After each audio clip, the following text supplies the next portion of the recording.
And to that top story, Police Minister Bheki Cele says Amabherethe are going to be deployed to Finetown south of Johannesburg. This, of course, after the weekend's deadly shooting, which left 7 people dead, 4 wounded.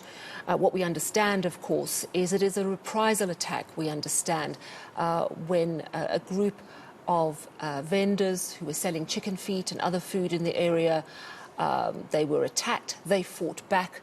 And then what we understand is that criminals came back and shot them. That's what we know so far anyway. So the minister visited the Finetown area this afternoon. He spoke to residents and he says that the police believe the killers are known to the community, but they're being protected. He also complained that there are too many shebeens in the area and this needs to be regulated. Cele says while some corrupt police officers may be working with criminals, many police need to be honoured for the good job they're doing. I definitely would not fully agree that all police, as I made the statement, there are police that are doing their good job. There are police that are putting perpetrators in the prison. That's why your prisons are overpopulated by 33.3%. Those people don't go to prison with toy. They are sent by people there.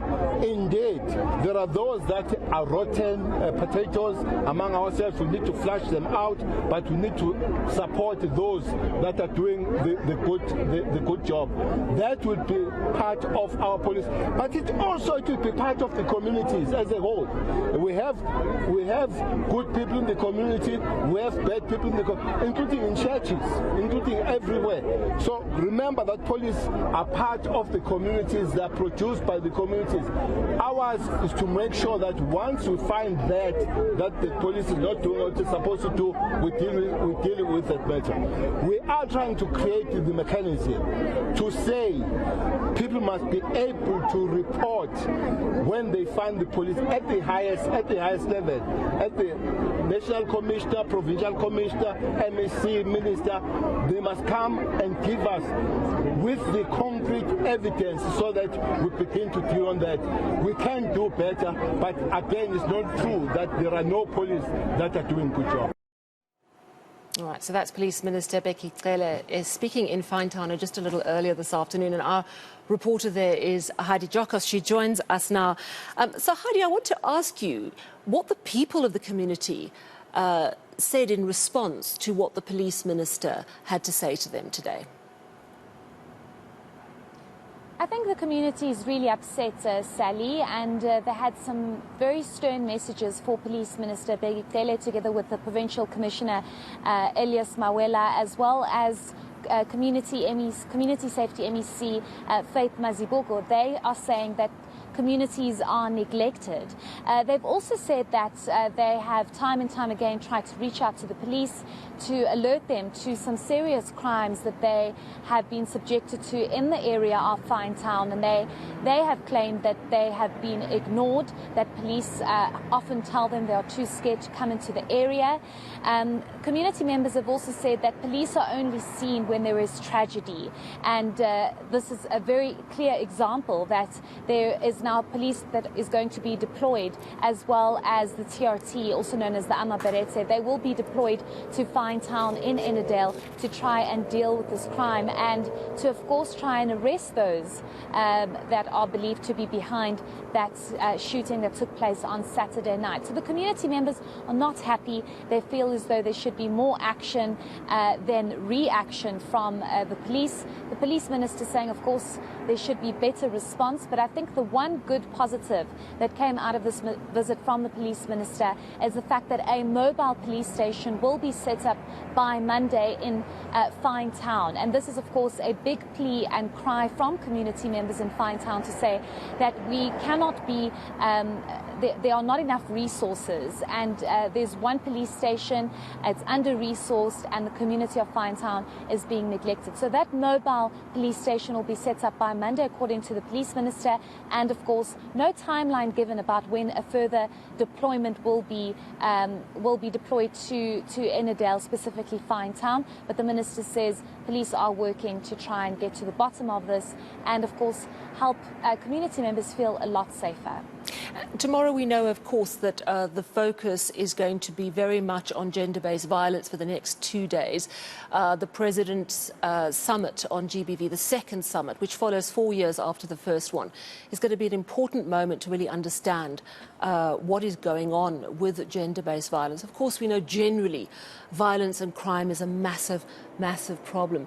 But Heidi, I know that you've been speaking to people today about GBV issues. We've got a lot of high-profile cases in the media at the moment, the Krugersdorp mass rapes, where all the men accused of that have not been linked through their DNA at all. That's a massive blow for investigators. And we also know that we have a suspected serial killer linked only to one case, one sex worker found murdered, 6 in total. But Heidi, we are dealing with an increasing problem, it seems.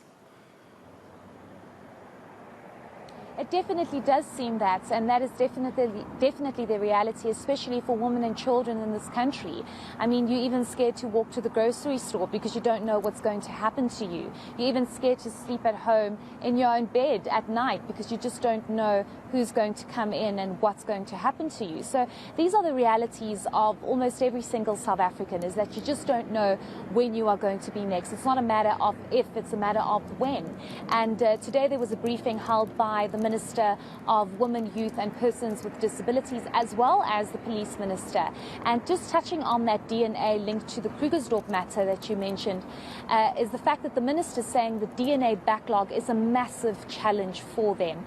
And in April this year, we had a backlog of over 241,000 DNA backlog that they had to deal with. And he says now in October it's sitting at 71,000. That is still at an unacceptable level. And the Minister is saying that they're trying their very best to make sure that all departments come together and try to get to the bottom of this. I think the key question here also, Sally, is the fact that, yes, it's all good and well that there's a GBV summit that's taking place over the next 2 days, the briefing today by the Minister for Women, Youth and Persons with Disabilities. But is this really bringing the necessary change and impact in communities and on the ground? Do people feel safer? Do people feel as though that the issue of GBV is actually being dealt with? Another big issue is the fact that there's a huge concern that police are not resourced and also not trained well enough to deal with victims of gender-based violence. And often victims of gender-based violence opt not to report these cases because they feel as though there will just be secondary trauma when they go and report this because of under-resourced police stations or courts not being able to assist them. So the problems are many, and it seems as though the solutions aren't really coming in as quick as the problems are coming in. So hopefully tomorrow's summit will bring about those necessary changes, but also speak to what has been done since the first summit in 2018 and whether or not we've seen a significant change. Because if you look at the crime stats, Sally, it sends a different message and paints a completely different picture. Thank you so much. That is Heidi Jokos just chatting to us about general crime issues, the concern about what happened in Finetown over the weekend, where 7 people were shot dead in a brutal attack, but also the ongoing problem of gender-based violence. Now,